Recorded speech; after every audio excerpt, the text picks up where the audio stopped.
Ya, Bapak Ibu, teman-teman semuanya dari program HIM Harvest International Mission ya. Yang menghubungi saya untuk mengajarkan serial mengenai eh, sebenarnya mengenai pengembangan kepribadian ya, kesempurnaan menuju keserupaan dengan Kristus. Tentu itu topik yang luas sekali, maka saya memilih untuk menyampaikan beberapa hal saja, yaitu pemulihan roh sudah, pemulihan gambar diri akan ada 4 sesi. Nanti keseluruhan sesi itu materinya adalah buku mengenai pemulihan seutuhnya. Nah, memang saya menerima tawaran itu tanpa banyak pertanyaan, tanpa banyak minta informasi, pokoknya minta dilayani ya saya layani gitu aja ya. Dan saya kebetulan tuh pas baru selesai menulis buku yang judulnya Pemulihan Seutuhnya yang sudah dibagikan di grup. Dan hari ini juga saya rekam, saya akan upload di YouTube dan saya menjanjikan juga termasuk yang Anda mungkin baru simak YouTube-nya sekarang gitu ya. Tawarannya tetap berlaku, hubungin saya ya. Kalau Anda dengar lihat dari YouTube-nya ya tulis chat aja di YouTube minta bukunya gitu ya. Maka ada buku yang saya bagikan yaitu buku Pemulihan Seutuhnya. Itu sebenarnya kerangka pola pikirnya adalah dengan menggunakan bedah kitab Ayub menjadi sebuah sistematika atau pola pikirnya ya, baru yang lain masuk karena untuk mengajar itu kan butuh sistematika. Nah, saya lihat kisah Ayub ini menarik untuk belajar mengenai pemulihan. Bagaimana Ayub mengalami pemulihan menurut saya dalam segala sesuatu, roh, jiwa dan tubuh ya. Nah, itu sebagai buku utamanya. Lalu masuk di sesi yang kedua, kita berbicara mengenai pemulihan gambar diri. Nah, di sini masuk bukunya almarhum Dr. Fuksi, ya, dia dosen sosiologi di Universitas Indonesia, tapi juga gembala di GKPB, Gereja Kristen Perjanjian Baru di Bogor, ya. Beliau dipanggil Tuhan pas COVID angkatan pertama, ya, April 2020. Nah, itu bukunya udah saya bagikan. Anda lihat YouTube ini, lalu mau dapat juga, ya, gratis, ya. Bukunya tapi buku e-book, ya, dalam bentuk file PDF. Maka hubungin saya, maka saya akan bagikan juga. Nah, sekarang ini adalah bagian terakhir dari pemulihan gambar diri. Walaupun sebenarnya dari pemulihan gambar diri sendiri ya bisa panjang banget ya. Baru seperempat lah kali dari buku itu yang saya sampaikan. Karena saya nanti akan masuk dalam modul berikutnya yaitu pemulihan hati. Nah, saya akan carikan juga filenya ya. Karena saya pernah menulis buku judulnya Hati yang Indah. Itu inner healing, pemulihan hati, ya bisa 4, 5, 6 sesi.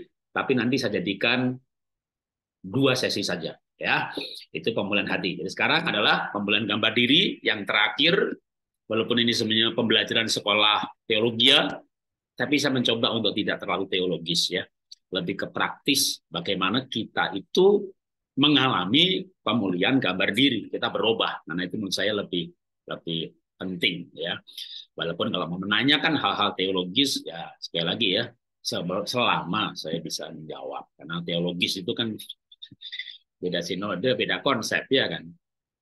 Sementara yang ikut di sini mungkin aneka macam sinode. Jadi tetap kita akan bahas juga kalau mau menanyakan hal-hal seperti itu ya. Oke, sekarang materi saya praktis dari buku Citra Diri ya. Bukunya sendiri sebenarnya judulnya Citra Diri, walaupun dalam buku itu saya kasih pendahuluan kalau berbicara istilah ya lebih tepat gambar diri, tapi ya penulis bukunya almarhum Pak Fuksi menulisnya Citra Diri ya.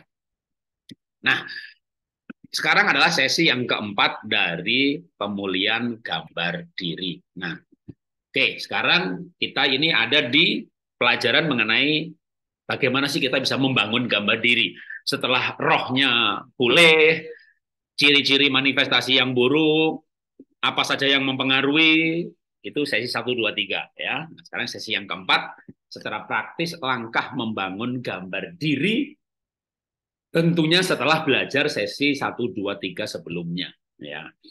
Maka mengulang sebenarnya sesi sebelumnya, kita gambar dirinya pulih kalau kita memandang diri kita sama seperti Tuhan memandang kita. Nah, Tuhan itu memandang kita seperti apa? Ya seperti yang tertulis hitam di atas putih, firman-Nya mengenai kita. Engkau berharga di mataku dan mulia. Aku memanggil engkau ketika dalam kandungan. Lihatlah aku melukiskan engkau di telapak tanganku. Dan seterusnya, betapa banyaknya ayat-ayat firman Tuhan yang mengungkapkan betapa kita tuh berharga di hadapan Tuhan. Nah itu ayat-ayat boleh disimak habis, dihafalkan, dimakan habis istilahnya untuk membuat kita makin kuat memandang diri sama seperti firman Tuhan. Nah, secara sekilas beberapa di antaranya firman Tuhan berkata, kamu berasal dari Allah anak-anakku dan kamu telah mengalahkan nabi palsu. Kenapa? Sebab roh yang di dalam kamu lebih besar daripada roh yang di dalam dunia ini. Tentu ini merujuk roh yang di Efesus 1:13, barang siapa menerimanya, dia dimeteraikan dengan Roh Kudus Allah. Dan roh itu, kata kitab Roma pasal 8, ada bersama dengan roh kita. Oleh roh itu kita berseru, ya Aba, ya Bapa. Dan roh itu lebih besar daripada roh apapun yang ada dalam dunia ini. Roh perdukunan, roh klenik, roh mamon, roh hedon, roh manajemen, roh modal. Mau diperluas sebut roh apapun juga gitu ya. Nah, karena memang Alkitab mengatakan bahwa tubuh kita ini adalah baitnya Roh Kudus. Maka saya mengatakan tubuh kita itu sebenarnya bungkusnya jiwa dan jiwa bungkusnya roh. Atau kalau mau dikotomi ya tubuh kita itu bungkusnya nyawa, di mana roh itu hati nurani terdalam, atau roh kita itu, roh manusia itu ada di dalamnya. Sehingga kalau kita mau sempurna tubuhnya juga, maka sebenarnya dari dalam ya. Karena kita memiliki konsep. Kita mengajarkan sebuah prinsip bahwa tubuh kita itu adalah bait, wadah, tempat di mana Roh Kudus berdiam. Ya. Oke, nggak semuanya saya baca ya. Ini juga sebenarnya sudah di sesi sebelumnya. Tuhan menyebut kita anak, lalu menyebut kita murid. Begitu kita mengerti isi hatinya, kita disebut sahabat. Wah, luar biasa ya. Orang sahabatnya presiden aja bangga banget gitu ya. Tapi kayaknya saya lebih bangga lagi Tuhan menyebut saya sahabat. Rekan sekerja lagi malah, kongsi. Nah ini kan sebenarnya kan Tuhan berbicara tentang kita. Kamu tuh sahabatku. Lalu bagaimana kita menilai diri kita? Ya saya ini debu, tanah liat, cacing, nggak ada gunanya, penuh dosa. Betul, penuh dosa kalau belum bertobat, kalau belum lahir baru. Kalau sudah lahir baru, saya berkata, saya ini orang yang kudus, nggak punya dosa lagi, karena dosanya sudah dihapus. Karena kalau saya mengaku, maka ia menghapus mengampuni, 1 Yohanes 1:9, dan ia menyucikan dosa saya, merah jadi putih. Jadi saya ucapkan aja ayat-ayat firman Tuhan mengenai saya, sesuai dengan firman-Nya. Sehingga saya memandang diri saya berkata, saya dengan yakin berkata tentang diri saya kepada orang-orang lain, saya ini hamba Tuhan. Saya bukan pendeta, saya bukan PDM, saya bukan PDP, saya bukan majelis, saya bukan diaken. Kalau Anda tahu gerejanya Pak Niko ya, sebulan sekali para pengerja itu dikumpulkan di SIC Sentul ya. Pendoa syafaat, guru semar minggu, PDM, PDP, gembala, memuji, menyembah, pemusik, WL, itu semuanya dikumpulkan. Nah, saya tuh punya kartu anggota jemaat GBI Hos Bintaro. Jadi saya terdaftar sebagai jemaat Pak Niko cabang Bintaro. Tapi saya nggak bisa masuk ke SICC ikut doa pengerja. Kenapa? Nggak punya kartu. Nggak punya kartu. Guru sekolah minggu punya kartu, pendoa syafaat punya kartu, pengkhotbah punya kartu, pembicara punya kartu, pendeta punya kartu, pemusik punya kartu. Saya nggak punya kartu. Kenapa? Karena saya jemaat biasa. Saya bukan pendeta. Walaupun banyak orang panggil saya Pak Pendeta gitu ya. Tapi saya doktor teologi ya. Saya punya NIDN, nomor induk dosen nasional, karena saya ngajar di STT, tapi saya bukan pendeta ya. Nah, tapi saya berani berkata saya hamba Tuhan gitu ya. Kenapa ya? Karena dasarnya Alkitab gitu. Firman Tuhan berkata tadi ya, yang kita baca, kita pelajari selama 4 sesi ini, walaupun saya bukan pengerja, bukan diaken, bukan majelis, saya kok mantep gitu ya, memperkenalkan diri gitu ya, hamba Tuhan gitu ya. Kenapa? Ya karena memang Alkitab berkata begitu gitu ya. Saya hamba Tuhan. Walaupun bukan pendeta, tapi karena mengajar, hari Minggu suruh khotbah, ya saya takut juga kalau ngajarnya salah, ya maka sekolah Alkitab. Ya bahkan dulu waktu saya kuliah IPB itu sudah pengen banget jadi pendeta. Bahkan saya cari pacar itu anak pendeta, maka istri saya itu anak pendeta. Jadi kalau mau saya mencari kependetaan, gampang ya kan, bilang sama mertua aja dikasih itu. Tapi ya Kan saya bukan orang yang, kalau bukan panggilan ya enggak ya. Kalau bukan panggilan, saya tahu betul panggilan saya berdasarkan keunikan yang kita pernah bahas, sanguin, pragmatik, melankolik, DISC, foto karakter, personality, dan sebagainya, mengarah pada panggilan saya sesuai keunikan saya bukan gembala. Gitu. Itu yakin banget juga, gitu ya. Jadi segala sesuatu itu yakin. Termasuk bagaimana saya memandang diri saya, ya karena dasarnya firman, jadi ya yakin gitu ya. Bukan pendeta tapi yakin hamba Tuhan gitu ya. Dan saya yakin juga teman-teman pendeta saya ngundang hari Minggu. Ini baru pulang, ini baru mendarat dari Palu nih. Di Palu di YHS ya, yang nggak boleh bilang Allah, harus bilang Yahweh. Ya, khotbah di sana juga. Habis itu Kapitani boleh bilang kan tadi Betani kan pecah gitu ya. Ya, nyebut gitu ya. Jadi customize. Yang penting saya bisa melayani semua gereja dan memberitakan kebenaran. Ada beberapa hal yang saya anggap tidak prinsip, saya menyesuaikan. Tapi kalau prinsip misalnya, Pak, jangan sebut Yesus Tuhan. Ya saya nggak mau, ya saya nggak mau. Ya, kalau sebut bapaknya Jehovah gitu, ya nggak apa-apa. Bangsa Israel sebutnya juga Jehovah Bapa, tapi Tuhan Yesus jelas gitu ya. Nah itu bagi saya masih bisa menyesuaikan. Tapi kalau misalnya ada yang Pak, nanti jangan sebut Yesus Tuhan ya. Ini acara apa dulu nih gitu ya.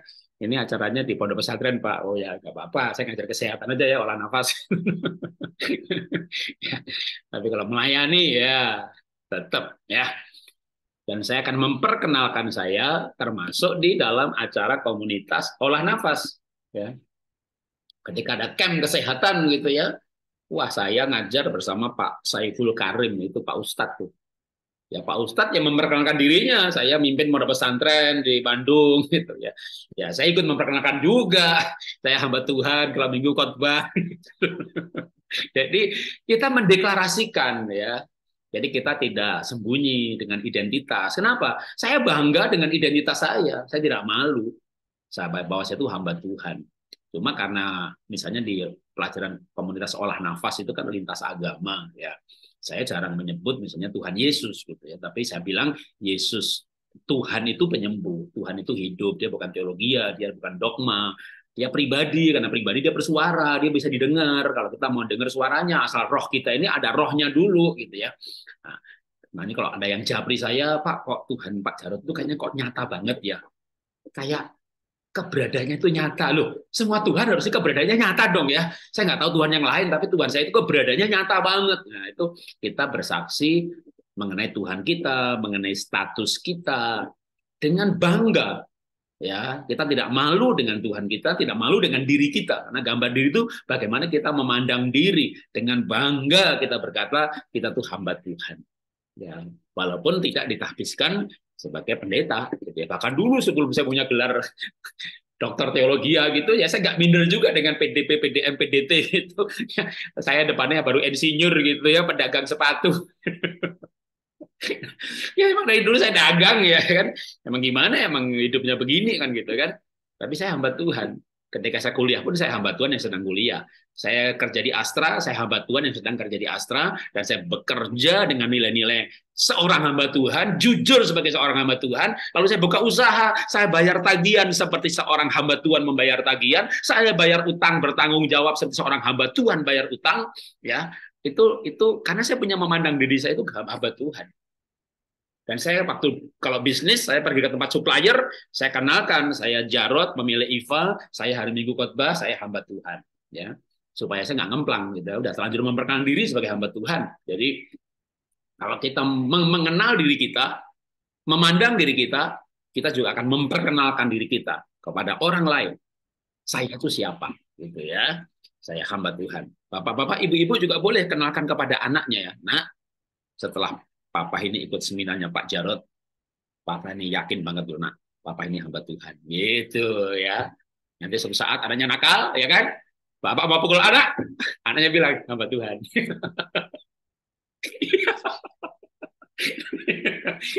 Gambar diri mempengaruhi perilaku, gambar diri mempengaruhi perbuatan. Siapa menggemakannya, memakan buahnya. Tapi kan buah yang bagus dong. Kalau saya bilang sama supplier saya hamba Tuhan. Lalu ketika omsetnya nyungsep, saya cash flow-nya terganggu. Pak Jarot, bilangnya hamba Tuhan, bayar dong gitu. Ya saya jual mobil saya jual ruko saya jual aset-aset saya. Bayangin coba aset senilai 140-an miliar hanya dijual 22 untuk bisa bayar utang dan bayar semua pesangon buruh, dibayar semuanya. Sehingga saya ke Bandung, ke Surabaya, kemanapun saya berani lantang bisa berkata ayat yang berkata jual hartamu, bayar utangmu, hidup dari sisanya. Nggak ada, saya khotbah loh, ada jemaat berkata, Bapak belum bayar saya, gitu, nggak ada. Seperti Paulus berkata, adakah hutang piutang di antara aku dan kamu, gitu ya. Nah, sikap itu muncul dari gambar diri. Sikap, attitude menghasilkan behavior, perilaku. Perilaku fondasinya sikap atau attitude. Tapi attitude fondasinya value atau nilai.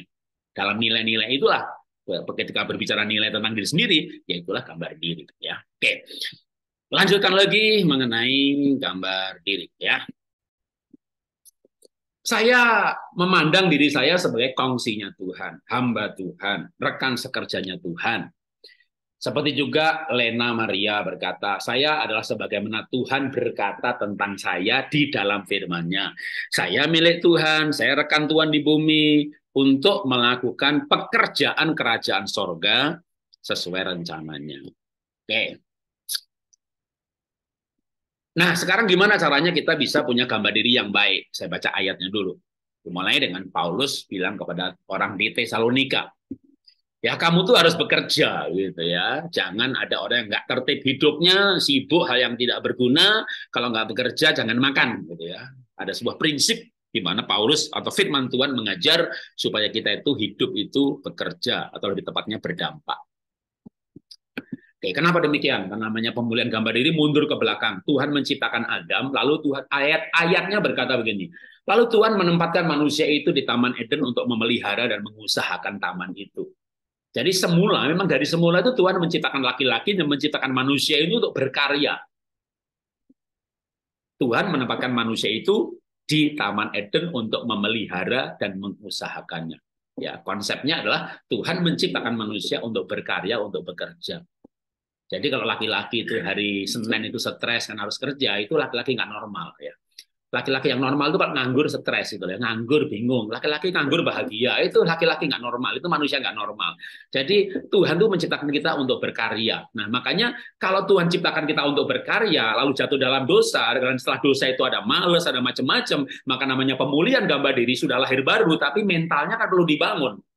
Rohnya udah beres. Kalau saya bilang lahir baru, rohnya beres. Masalahnya ini mentalnya, jiwanya, pikirannya, perasaannya, kehendaknya, mindsetnya. Maka kita harus punya mindset, kesukaan bekerja. Dan kalau kita bekerja, kita berkarya, itu termasuk akan membangun gambar diri kita karena kita hidup sesuai dengan peruntukan kita, yaitu bekerja. Nah, saya kasih cerita biar gampang. Ini cerita juga saya ambil dari bukunya Pak Fuksi ya. Tadi saya bilang memang materinya itu diambil dari bukunya Pak Fuksi. Dan menurut saya cerita yang disampaikan Pak Fuksi dalam bukunya itu menarik untuk menjadi sebuah kisah ilustrasi ya. Kisah nyata di New England sebenarnya bukan kisah rohani ya, bukan kisah rohani, tapi sebuah penelitian mengenai motivasi kerja. Jadi ada HRD ya yang meneliti mengenai motivasi kerja. Dan dalam penelitian itu yang dikutip sama Pak Fuksi dalam buku Citra Diri, maka ada penebang-penebang pohon itu dikumpulkan, lalu ditanya, ya penghasilannya berapa? Ya katakanlah seminggu itu ya ada yang 700, 800, akhirnya ditawari, mau nggak kerja sama saya? Seminggu dikasih $1.000. Mau nggak? Kerjanya ngapain? Mau nggak dulu? Ya biasanya kan 700, 800, sekarang 1.000. Ya kerjanya apa dulu? Oke, kerjanya begini. Kamu kan penebang pohon. Ya kerjaannya besok bawa tali, bawa tambang, bawa kapak. Jam 8 kerja, jam 10 ngopi, 10:15 kerja lagi, jam 12 makan siang, jam 4 pulang, Sabtu masuk. Kalau kerja sampai jam 5, Sabtu libur. Ya, kerjaannya cari pohon, dipukul pakai kapak dibalik. Jadi nggak boleh pakai yang runcing, ya, pakai yang tumpul pada jam-jam kerja itu, ya. Lalu para penebang pohon ini, ya, kalau pakai bagian yang tumpul ya nanti gimana? Kapan robohnya loh? kamu tidak harus merobohkan. Kontraknya hanya kerja pada jam kerja, pukul-pukul pohon dengan kapak bagian tumpul.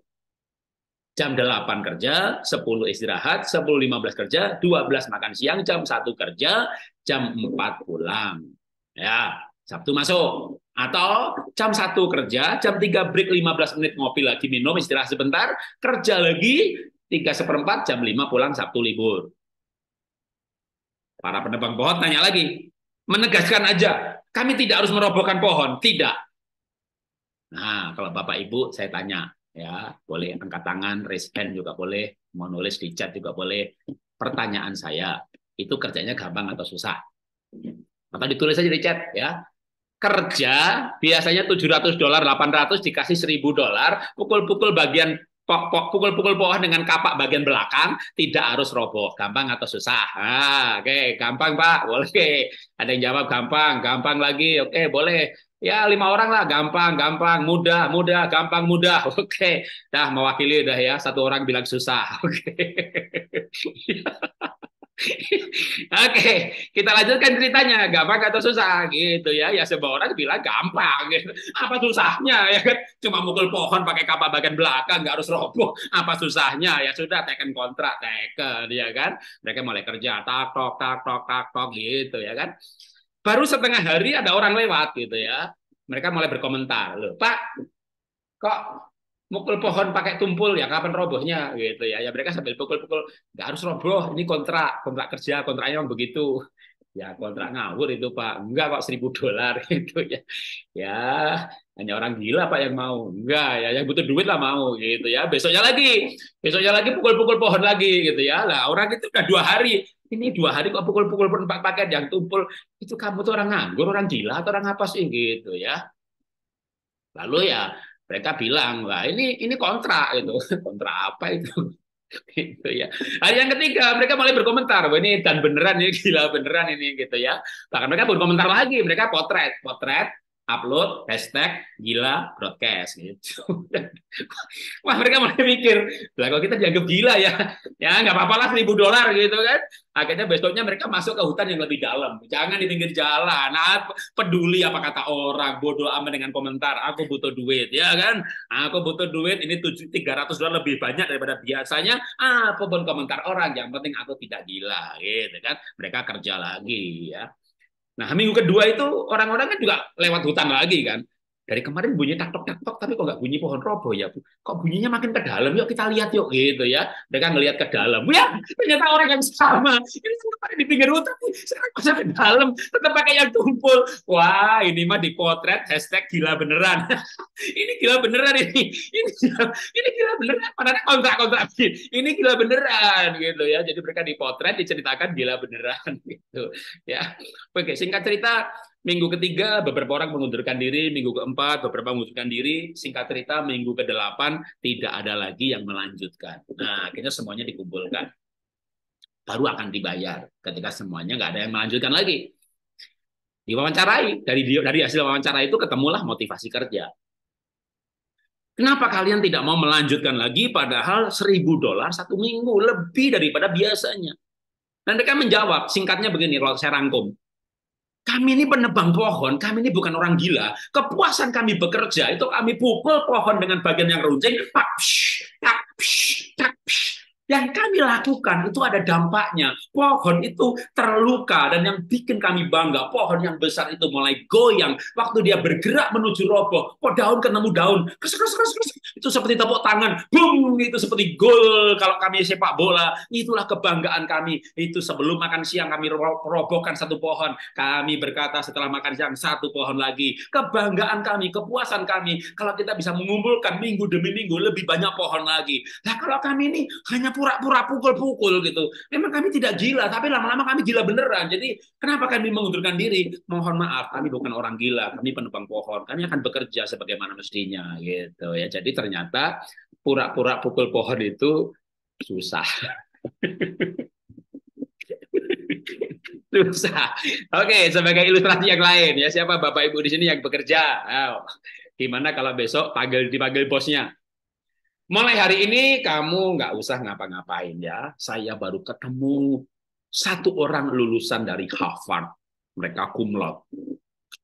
Sepertinya kemampuannya luar biasa. Jadi kalian berempat mulai besok pagi datang jam 8 tetap ya duduk manis di kursi ya. Jam 10 ikut ngopi ya. 10.15 kembali duduk manis di kursi ya. Terserah mau WA boleh, mau Facebook boleh, terserah ya.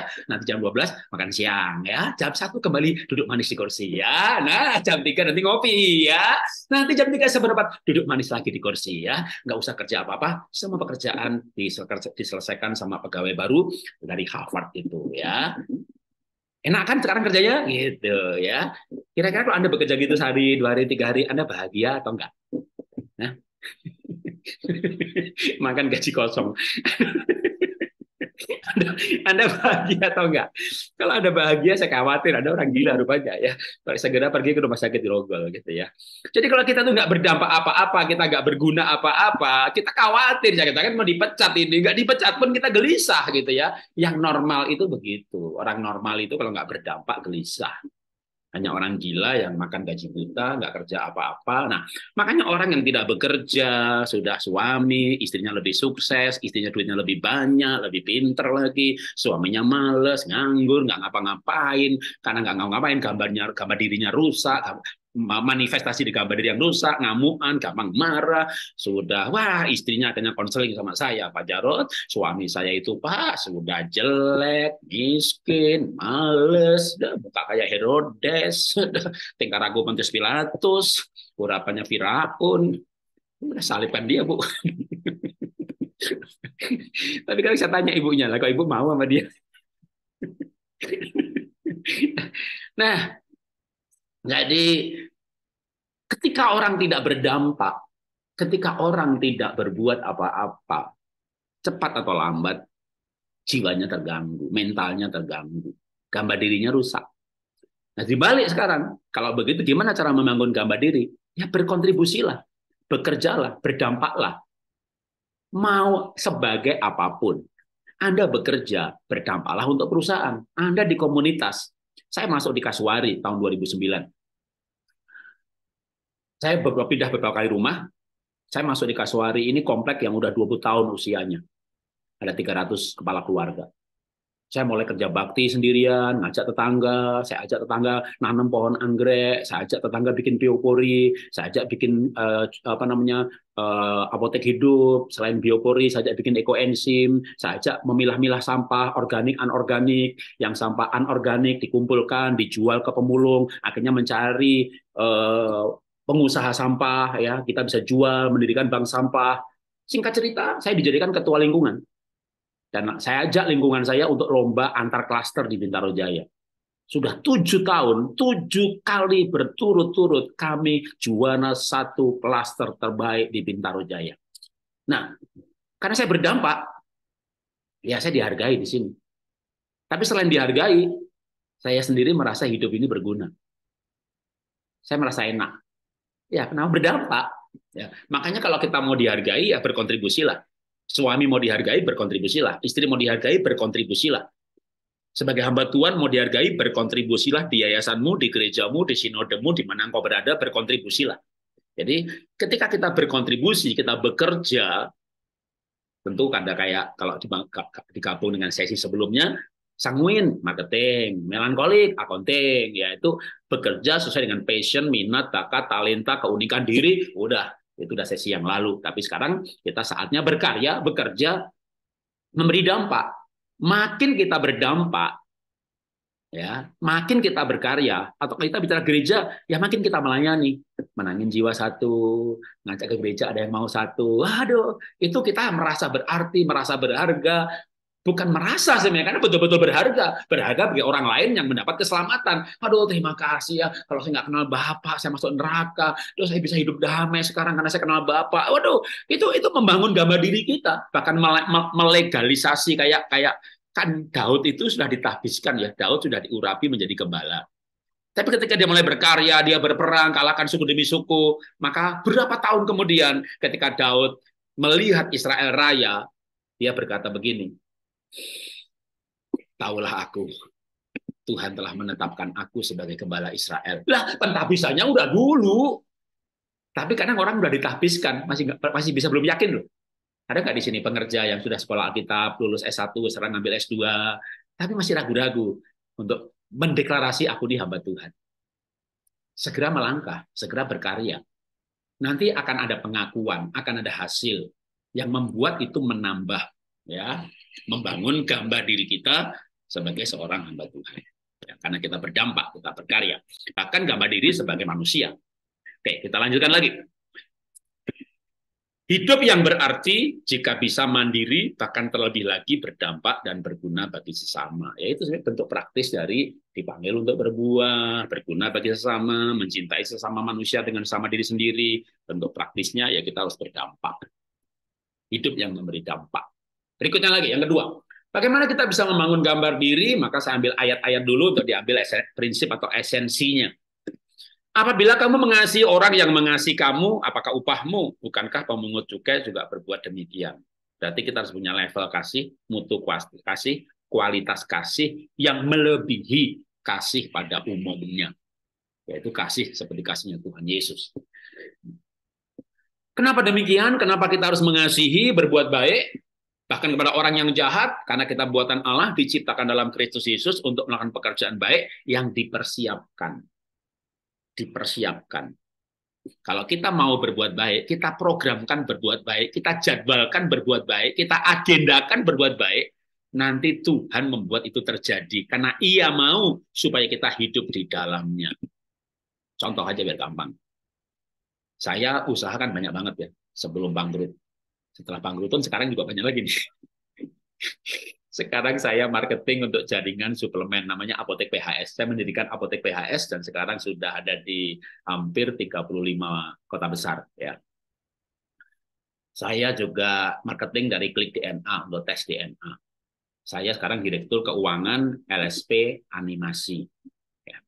Saya hamba Tuhan, saya nulis buku, ngajari olah nafas, sibuknya minta ampun kalau bicara sibuk ya. Nah, sebelum bangkrut, apalagi sebelum pandemi, sibuknya luar biasa. Tapi tak kasih contoh, misalnya, ini cerita sebelum pandemi aja, karena memang setelah pandemi belum kejadian. Ya. Sebelum pandemi, di tengah kesibukan yang luar biasa, saya agendakan misalnya, nanti bulan Juni-Juli mau ke Mentawai lah 1 minggu, gitu ya. Sibuknya luar biasa, menyisihkan 1 minggu. Itu harus kerja keras sebelumnya, begitu pulang kerjaannya numpuk luar biasa. Kenapa? Ya karena ke Mentawai mau pergi ke desa-desa, ngelihat sekolah yang kita bangun di sana, mau pelayanan ke pedalaman, kita agendakan berbuat baik. Itu Tuhan bisa atur loh. Semua kerjaannya lancar, sehingga betul-betul itu waktu bisa dikosongkan. Rencana membangun sekolah, ya duitnya Tuhan sediakan.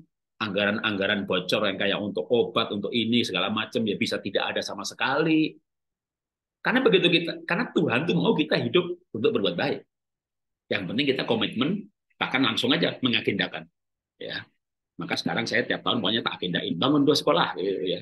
Termasuk setelah bangkrut. Makanya ada orang yang nggak percaya. Saya nggak percaya tuh kalau Pak Jero itu bangkrut beneran nggak sih? Saya ini bangkrut, tapi Tuhan saya tidak bangkrut. Makanya walaupun bangkrut masih bisa bangun sekolah gitu ya. Karena Tuhan berkati anak saya, Pak, sekarang papa kan nggak punya duit sekarang, aku yang bangun Pak, gitu. Sama adik-adik kita iuran, gitu. Wah, iuran ratusan juta bangun sekolah 1, iuran lagi bangun sekolah 2. Gitu. Sampai ada orang yang Pak Jarod katanya bangkrut, kok masih bangun sekolah pedalaman? Kayaknya nggak bangkrut deh. Gitu. Bener gak sih Papa bangkrut?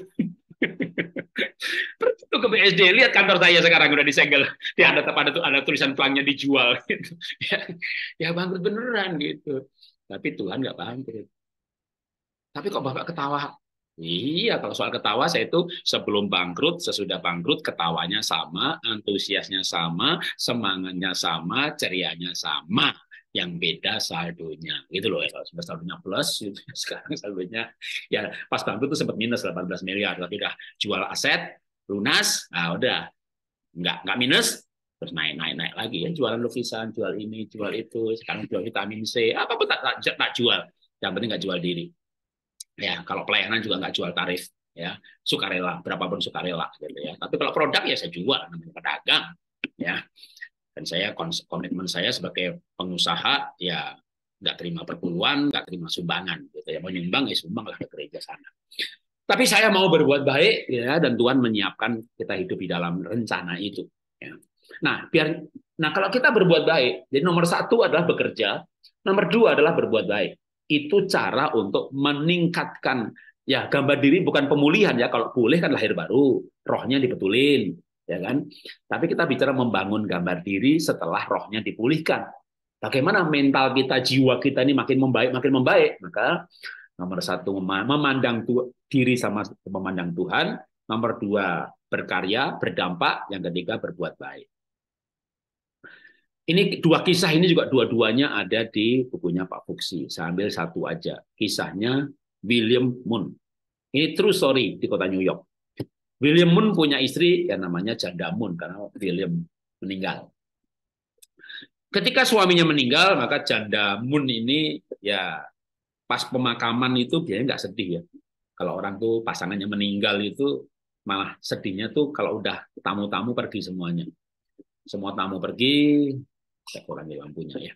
Semua tamu pergi, lalu tinggal sendirian, tidur malam-malam, biasanya berdua dengan pasangan, lalu sekarang pegang sebelahnya, ternyata nggak ada, terbangun, nggak bisa tidur. Nah, itu kalau cerita dari Jandamun tuh, akhirnya dia sering sekali berkata, ya, lebih baik matilah nyusul suami, gitu ya. Dan lebih baik mati nyusul pasangan itu persis juga yang diucapkan mertua saya waktu 7 tahun yang lalu pindah ke rumah saya. Karena mertua saya di Surabaya, waktu mama nggak ada, papa akhirnya singkat cerita mau di rumah saya. Ya begitulah. Nah, papa ini sudah nggak ada gunanya, udah nggak menyayangi, nggak berdampak, ngerepotin aja, lebih baik mati. Lah, ngomongnya tiap hari begitu aja terus.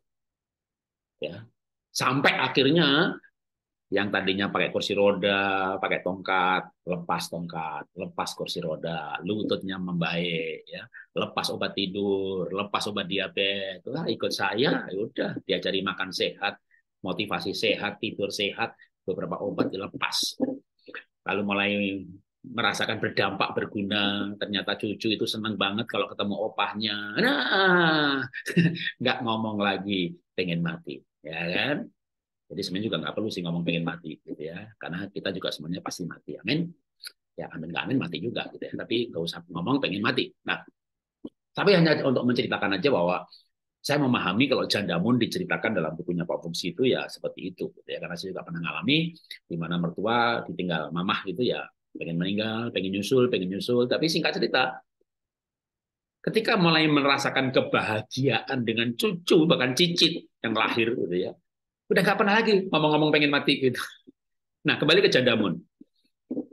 Jandamun ini akhirnya dalam kesedihannya itu ingat sering sekali diajak jalan-jalan sama suaminya, jalan-jalan tanpa tujuan. Itu kebiasaan suaminya gitu. Ya pokoknya jalan aja gitu, naik naik bus, naik subway, naik kereta lah kalau di sini, turun di pinggir desa, jalan-jalan. Itu kayak tanpa tujuan tapi emang mau santai aja.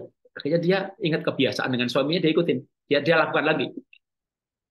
Waktu dia di pinggir kota, kok dengar suara orgel. Orgel itu piano, lebih tua lagi dari piano. Ya sejenis piano. Tang ting tung, dia deketi, oh gereja tua. Dia di situ, akhirnya malah ketiduran. Nah singkat cerita waktu dia kebangun dari ketidurannya itu ada anak-anak gelandangan juga tidur di sebelahnya. Waduh dia kaget. Wah anaknya apalagi. Waktu Jandamun kaget, juga ikut kaget. Tiba-tiba Jandamun ngelihat itu anak-anak kenapa wajah-wajah kelaparan, ya namanya gelandangan. Tiba-tiba muncul ide, ya rogoh kantongnya, ada nih $50, mau nggak ditawari makan, gitu ya? Ya anggap aja ceritanya saya bukan, tapi anggap aja kalau di sini ya katakanlah Kentucky gitu ya, yang gampang ayam goreng lah gitu ya. Ditawari, mau nggak ayam goreng gitu ya? Ya mau gitu ya.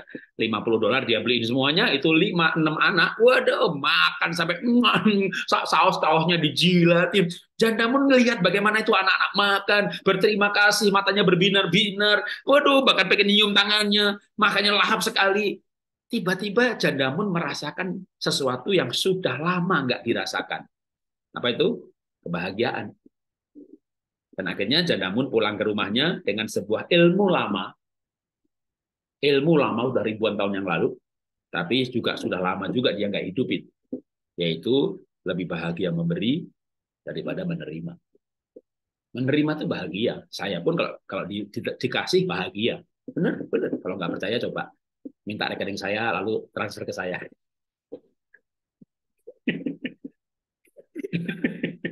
nanti nanti saya akan bahagia. Jadi orang itu bahagia kalau diberi, betul, betul. Diberi itu bahagia, tapi memberi itu lebih bahagia lagi. Apalagi kalau pemberiannya itu pas. Pemberiannya yang bikin bahagia itu kalau saya loh ya, saya pergi ke Mentawai, bangun sekolah di pedalaman, saya ketemu anak, saya kasih beasiswa dari SMA sampai lulus kuliah, kalau begitu bisa lulus, wisuda, kerja, aduh, ketemu istrinya, ketemu anaknya, masih bilang terima kasih. Wah, itu bahagianya luar biasa. Nyumbang dan bahagia, karena pemberian kita itu berguna, berdampak. Tidak semua memberi bahagia loh. Ada yang memberi lalu marah, atau memberi kecewa. Contoh, Anda nyumbang gereja 10 juta, ya, lalu ke gereja, lalu di gereja itu nunggu-nunggu nih, kok Pak Pendeta nggak bilang terima kasih ya, kok nggak nyalamin gitu. Jadi sudah nyumbang, berharap disalami, berharap dibilang terima kasih, tapi nggak dibilang terima kasih, gitu ya. Kalau menurut saya loh, mungkin Anda itu 10 juta itu nggak masuk daftar 100 besar. Yang nyumbang lebih banyak lagi. Mereka yang diterima kasihin. Sudah nyumbang kecewa pula, sudah nyumbang marah juga, aduh, sudah nyumbang marah. Nah, makanya kalau nyumbang itu nggak boleh gini, pokoknya saya nyumbang, terserah mau Pak Pendeta hidup hedon, mau dia hidup buat dirinya sendiri, terserah, yang penting saya udah nyumbang. Kalau saya nggak begitu ya. Kalau saya mau nyumbang ya ke tempat yang subur, di mana Tuhan berkata yang kamu lakukan kepada orang hina ini, kamu lakukan buat aku, nyampe seolah-olah ke pribadi Tuhan, dan yang menerima itu merasakan kebahagiaan yang luar biasa. Saat itulah kita merasa berarti dan bahagia dan gambar diri kita, karena intinya sebenarnya satu juga, sama, kasih yang berdampak. Makin banyak kita berdampak, makin kita banyak berbuat baik yang tulus, berbuat baik yang tidak bisa dibalas, berbuat baik yang tidak diceritakan, ya kalau diceritakan sebagai contoh khotbah, sebagai contoh kasus, berbuat baik yang tidak mengharapkan diterima kasihin, ya berbuat baik mengharapkan pendeta nyebut terima kasih, waktu pulang kebaktian disalami dan bilang terima kasih, ya udah, itu berbuat baik yang membuat kepahitan, buat kecewa, buat sakit hati. Apalagi berbuat baik tapi di foto, di broadcast, itu namanya branding, nge-branding. Nah, di branding ya untuk popularitas. Itu nggak menambah gambar diri. Oke, saya bacakan kesimpulannya bagian 2, bagian ini 3. Jika kita berbuat baik, kita hidup sesuai dengan rencana dan peruntukan Tuhan menciptakan dia, menciptakan kita. Dengan demikian, menjadi gambar Tuhan yang sebenarnya. Kita seolah menjadi gambar Tuhan, menjadi wakil Tuhan. Orang nggak melihat Tuhan, tapi orang bisa melihat perbuatan-perbuatannya melalui hidup kita. Dan waktu hidup kita ini menyatakan perbuatannya, menyatakan pribadinya, maka tentu kita gambar kita menjadi serupa dengan gambarannya. Jadi membangun gambar diri itu dalam arti kita ini makin serupa dengan gambarnya Tuhan, gitu ya. Bukan nge-branding eh, citra gitu ya, beda ya. Jadi kalau itu kan namanya membangun citra, tapi kita membangun gambar kita, karena kita diciptakan seperti gambarnya Tuhan, dan Tuhan itu baik, Allah adalah kasih, barang siapa dalam kasih dia dalam Allah dan Allah dalam dia, ya maka untuk gambarnya Tuhan itu ada di dalam kita, ya kita harus memancarkan, melakukan gambarnya. Apalagi cara membangun gambar diri, saya ambil ayatnya dulu. Pergaulan buruk merusak kebiasaan yang baik. Mazmur berkata, bersyukur di lingkungan orang-orang yang benar. Jadi sebenarnya kalau membangun gambar diri itu juga diantaranya bangunlah lingkungan yang positif. Mungkin saya sedikit kesaksian cerita mengenai gambar-gambar ini. Ini saya lihat tahunnya ya, Februari 2017.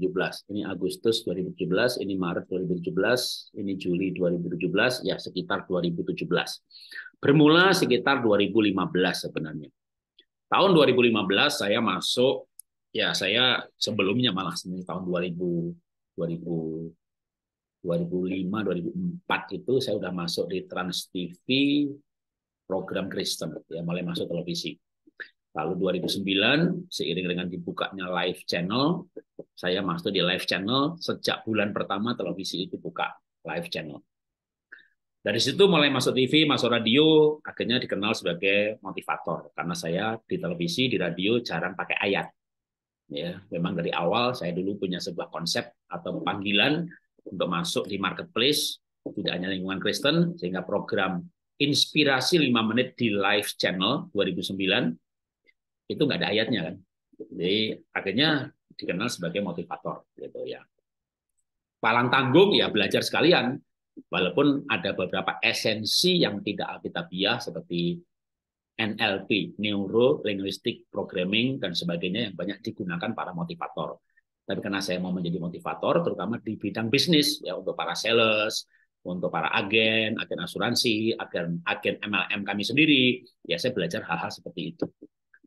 Akhirnya saya masuk komunitas karena saya merasa bahwa pertumbuhan saya dalam pelayanan di gereja termasuk pesat, tapi pertumbuhan saya sebagai seorang coach dalam bidang sekuler lambat, pelan ya.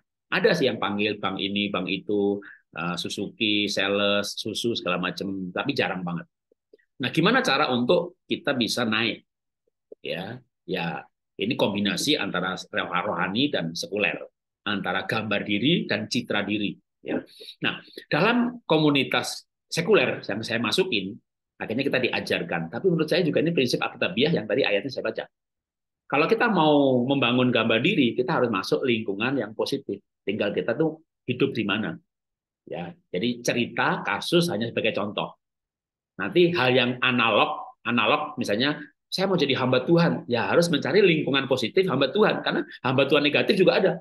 Kalau kumpul ngomongin pendeta lain, gereja-gereja menjelek-jelekin sinode lain, waduh, ngomongnya soal, bahkan pendeta kumpul rapat kayak rapat partai, kayak rapat bisnis, ya kita akan investasi di mall karena sewanya kan segini, itu kolektor kan. Jadi saya pernah hadir di sebuah rapat pendeta gitu ya. Itu rapatnya kayak rapat pengusaha aja. Nah, itu termasuk bagi saya lingkungan yang tidak positif, walaupun lingkungan Kristen. Nah, lingkungan positif maksudnya adalah lingkungan yang membuat kita maju. Nah, sekarang saya kasih contoh dulu dalam dunia sekuler. Waktu saya masuk dalam dunia coach, dunia motivator, maka saya pengen naik dong, gitu ya. Maka saya mulai memasukin sebuah komunitas yang namanya Aspirasi, Asosiasi Penulis dan Inspirator Indonesia. Ya, di situ ada Pak Renald Kasali, ada Prof. Pak Pak ya Pak Profesor Renald Kasali, lalu Pak William Wiguna, ada Bu Dewi Mote. Kalau di Muslimnya ada, wah banyak banget ya, karena memang itu lingkungan sekuler. Nah, ketika saya masuk lingkungan itu, lalu mulai banyak berbagi, sharing, cerita, singkat cerita, malah didaulat gitu ya. Wah, Bapak ini kalau ngomong kayaknya enak, wawasannya luas. Singkat cerita ya sampai sekarang ini saya dijadikan penasehat di Aspirasi ya, dengan satu meja kalau namanya penasehat ya, dengan Pak Riam Kasali, Profesor Roy Sembel, Ibu Dewi Mote. Nah, ketika masuk dalam jaringan Aspirasi dan dijadikan penasehat, akhirnya nyambung dengan Mary Riana. Lalu diundanglah ngisi radionya. Wah, selama program dia ketawa melulu. Pak Jarod saya pikir orangnya serius, pakai batik. Ternyata begitu ngomong lucu ya, sampai saya nggak habis ketawanya. Tapi isinya berbobot, lucunya itu ada isinya. Nah, kita singkat cerita, dari situlah, dari lingkungan itu, terus saya dibawa sama Mary Riana, diajak ke Metro TV, menjadi narasumber. Kan Mary Riana kan hostnya, ya, narasumbernya ya para coach. Nah, saya termasuk yang mendapat giliran paling sering, cukup sering, atau bahkan mungkin nomor 2 sering setelah Pak Eri. Bahkan setelah Pak Eri udah nggak lagi, saya menjadi yang paling banyak sering dipakai. Ya ada Pong Chandra, ada yang lain-lain, tapi saya paling sering muncul di Metro TV dalam program Impossible. Kalau ingat tahun 2017-an. Nah, demikian juga di dalam pelayanan. Ya, dalam lingkungan pelayanan ini ada siapa di sini? Ada Pak Tony Mulya, ada Pak Hengkiso, ada Pak Victor Faramela yang di Belanda, ya. Ada lagi Pak yang di properti, Pak Semangat, ya. Jadi saya membangun komunitas yang dekat, ya. Dalam arti kita ada WA group, kita temu darat, kita kumpul-kumpul. Apa sih gunanya komunitas dekat? Kita akan membangun gambar diri karena kita akan berjumpa dengan figur dekat yang achievable. Dan figur dekat yang achievable itu akan didorongkan positif. Kita akan mendapat pengakuan realistis. Dengan figur dekat yang achievable dan relasinya baik, maka kompetisinya positif. Oke, mungkin saya bahas satu mengenai figur dekat yang achievable. Yang terbentuk di dalam komunitas. Kalau orang tidak berkomunitas, misalnya kita bicara bidang pelayanan, Anda kagum dengan siapa terserah. Mungkin Anda kagum dengan Pak Niko, dengan Benihin, dengan Pak Erastus Sabdono. Kan setiap orang kan idolanya kan beda-beda. Ada yang menghujat, ada yang mengagumi. Tapi yang Anda kagumi itu terlalu jauh, misalnya kayak terlalu jauh di atas gitu loh. Jadi Anda kagum, wah hebat ya dia, ternyata dia berdoa sehari 5 jam, tuh makanya dekat banget sama suara Tuhan. Waduh dia hebat, dia hebat, hebat. Saya mengaku dia hebat. Saya nggak bisa begitu. Nah, kalau Anda berkata dia hebat dan saya tidak bisa begitu, itu Anda jadi pengagum, jadi follower. Padahal yang dibutuhkan untuk bertumbuh itu Anda bukan mencari yang Anda kagumi. Istilah saya itu menjadi orang yang memuridkan Anda. Pemurid dan yang dimuridkan itu jaraknya dekat, naik bareng-bareng. Jadi ketika Anda mendapat figur dekat yang achievable, Anda cari orang, kalau di ini saya ngomong sekuler ya, karena saya banyak baru bermain, banyak melayani bidang sekuler. Misalnya orang yang omsetnya 1 bulan itu 100 juta. Jangan mengidolakan orang yang omsetnya 1 triliun. Wih, jauh banget, emang dia hebat. Saya nggak bisa begitu. Yang 100 juta punya teman yang omsetnya 1 miliar. Ya jauh, tapi nggak jauh banget. Dan akhirnya kena deket kan. Ternyata dia juga nggak pintar-pintar banget ya. Berarti saya bisa juga dong kayak dia. Oh, saya juga kayaknya pintar ya. Jadi akhirnya kita tahu bahwa dia tuh sebenarnya hebat-hebat banget. Gitu. Yang omset 1 miliar, cari teman yang omsetnya 2-3 miliar gitu. Ternyata dia juga nggak canggih-canggih juga ya. Nah, tapi saya belajar satu hal. Dia orangnya komitmen. Nah, gitu. Jadi kita tuh cari orang yang lebih tinggi sedikit dari kita. Dan waktu kita bergaul, kita punya keyakinan, aku bisa kayak dia. Nah, itu yang saya maksud dengan membangun gambar diri dan membangun kepribadian, membangun kompetensi dengan cara naik dikit-dikit, karena kita punya orang dekat yang sedikit di atas kita, dan kita bisa yakin kayak dia. Itu yang saya sebut dengan istilah adalah, saya sebutkan aja ya. Saya sebut dengan figur dekat dan achievable.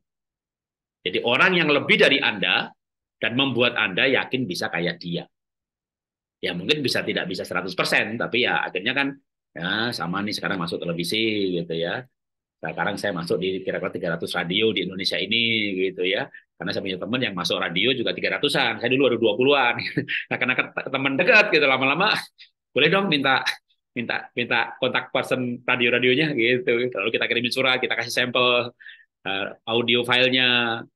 Nah, kan kita mengenalkan diri, kasih fotonya lagi, kita teman sini. Oh iya, ada boleh, yang ada. Siarkan juga. Jadi kita punya teman positif, menjadi figur dekat yang achievable, mendorong kita untuk menjadi seperti dia, dan kita yakin bisa mencapai seperti dia. Itu namanya figur dekat yang achievable. Jangan cari figur jauh yang hebat banget, akhirnya hanya kita bisa, loh kagum hebat banget, itu hamba Tuhan itu hebat banget, loh pantes loh, tapi emang bener sih doanya, kuat sih dia, sehari 3 jam, terus saya nggak bisa kayak dia. Nah, Anda jadi pengagum, lalu akhirnya berkata, saya nggak bisa kayak dia. Jangan cari orang yang nanti akhir kesimpulannya, aku nggak bisa kayak dia, gitu. Kita bahkan lebih daripada kayak dia, kita mau kayak Tuhan Yesus. Cuma kayak Tuhan Yesus itu kan jauh banget. Nah, dalam rangka menuju keserupaan dengan Kristus, kita tuh boleh punya figur-figur manusia, bukan berarti mengidolakan, tapi itu menjadi pemurid kita istilahnya, ya, menjadi orang yang akan membimbing kita atau menjadi arah dari kita step by step. Oke, saya lanjutkan lagi, lalu tanya jawab ya, sebentar banyak. Figur dekat yang achievable. Oke, saya ambil kalimatnya Meridiana, ya. Bersahabat dengan orang besar dan hebat untuk terinspirasi. Tapi jangan lupa, Meridiana juga mengatakan, dan menurut saya Alkitabiah juga, bergaul dengan semua orang untuk mempengaruhi dan menjadikan hidup ini lebih berarti. Kita ketemu orang yang lebih kaya, motivasi kerja lebih rajin lagi, mencari berkat. Kita bergaul juga dengan orang-orang yang susah untuk kita mengobarkan belas kasihan. Kita bergaul dengan orang yang lebih rohani, ya, yang sungguh-sungguh dalam Tuhan, penyertaan dalam hikmat marifatnya kuat banget gitu ya. Bisa dengar suara Tuhannya nyata banget, nubuatnya digenapi, doa orang sakit sembuh gitu ya boleh. Ya, untuk apa? Untuk terinspirasi. Tapi ya jangan terus-terusan ya. Kita boleh bergaul juga dengan orang yang di bawah kita untuk berbagi. Jadi prinsip yang sama kita bisa lakukan.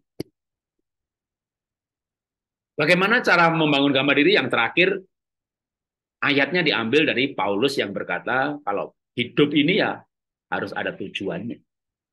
Dan bagi Paulus hidupnya ya untuk berbuah. Nah, saya kasih foto gambar ini karena emang ini cerita yang ada di buku Citra Diri sekali lagi ya. Anda bisa mendapatkan buku ini kalau di dalam media kayaknya sudah habis, gratis aja di saya, bentuknya PDF, sudah pernah di-post di WA Group. Dan sekaligus saya umumkan, Anda boleh membagikannya ke yang lain. Semua yang ada di WA Group, Anda boleh nge-forward. Wah ini bagus, ini diberkati, bagikan saja. Bagi-bagi aja. Karena saya tidak punya rencana untuk mencetak kembali. Kalau saya punya rencana mencetak kembali, ya udah jangan dibagiin. Ntar saya nyetak lagi, dijual nggak laku nih. Saya nggak akan cetak lagi, udah bagi-bagiin aja gitu ya. Nah, kenapa? Ya, kenapa saya bagi-bagiin gratis gitu ya? Sama juga kayak Paulus bilang ya. Ya, mumpung masih hidup lah, sebelum saya mati dipanggil Tuhan, saya harus berbuah. Jadi tujuan hidup mempengaruhi.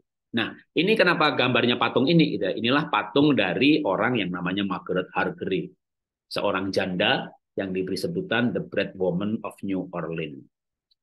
Nah, dia punya tujuan hidup yang mulia. Sebagai seorang janda, dia biasa bekerja sebagai tukang setrika di satu buah rumah, maka dia bisa hidup. Tapi dia kerja di dua rumah. Karena 50% penghasilannya dia pakai untuk bantu anak yatim piatu. Lalu pulang kerja, dia masih lagi mampir-mampir ke toko-toko roti yang di Amerika itu ada kayak peraturan kalau sudah mau expired, nggak boleh pegawai bawa pulang. Nanti pegawai sengaja produksi banyak-banyak untuk dibawa pulang. Ya, tapi pegawai panti asuhan boleh ngambil. Nah, dia ngambil, dia dibagi lagi. Singkat cerita, dia nggak puas dengan hal itu, akhirnya dia bekerja lebih keras lagi, ya, piara kambing, piara ayam, ceritanya begitu, sampai akhirnya dia bikin roti sendiri. Dia bikin pabrik roti kecil. Dia nggak lagi kerja sebagai setrika, dia tekunin pabrik rotinya, tapi tetap sebagian besar penghasilannya untuk memelihara panti asuhan. Singkat cerita, terjadi Perang Dunia Pertama, dan di kotanya dia kena bom, dan banyak pabrik roti bangkrut, aneh bin ajaib, punya dia nggak kena bom. Sehingga dia cepat sekali, dia usahanya berlipat kali ganda. Dan dia memelihara, mendonasikan untuk seluruh panti asuhan di kota itu. Singkat cerita, dia meninggal, dan surat wasiatnya ternyata berbunyi bahwa seluruh kekayaannya untuk panti asuhan, dan surat wasiatnya pakai cap jempol darah karena dia buta huruf dan nggak bisa tanda tangan. Sebagai penghargaan, maka wali kota membuat sebuah patung dari Margaret Hargreaves dan menulis bukunya yang ditulis oleh Flora Strauss yang judulnya Margaret Hargreaves, The Bread Woman of New Orleans. Hidupnya begitu mulia, walaupun dia hanya seorang janda yang buta huruf, karena dia punya tujuan hidup. Nah, tujuan hidup yang mulia inilah yang sebenarnya juga membuat kita tidak mengada-ada, karena memang kita punya tujuan hidup itu ya seperti Tuhan menciptakan kita. Jadi kita tidak mengada-ada atau mengaku-ngaku saya ini hamba Tuhan gitu ya, kenyataannya hamba mamon, hamba uang. Enggak. Jadi memang tujuan hidup yang mulia itu kan memberikan kekuatan yang ekstra untuk menjalani perjuangan hidup di dunia ini dengan bahagia. Soal berjuang tapi menderita ya repotnya. Ayub berkata, batinku seperti anggur yang tidak dapat jalan hawa, aku harus berbicara. Maka tips yang terakhir untuk membangun gambar diri adalah melatih komunikasi. Melatih berbicara.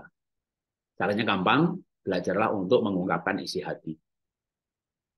Paling gampang lagi ya atau pelatihan ini kalau khususnya untuk para mahasiswa sekolah Alkitab ya. Coba kalau kita bicara sekolah Alkitab atau hamba-hamba Tuhan, Anda cari hamba-hamba Tuhan yang hebat-hebat secara pengertian dunia lah hebatnya dalam arti ya terkenal, jemaatnya banyak, gerejanya gede, begitu ya. Itu mayoritas dulunya guru sekolah minggu loh. Ya. Kenapa? Karena sebenarnya dengan ngajar sekolah minggu itu kemampuan komunikasi ditingkatkan luar biasa.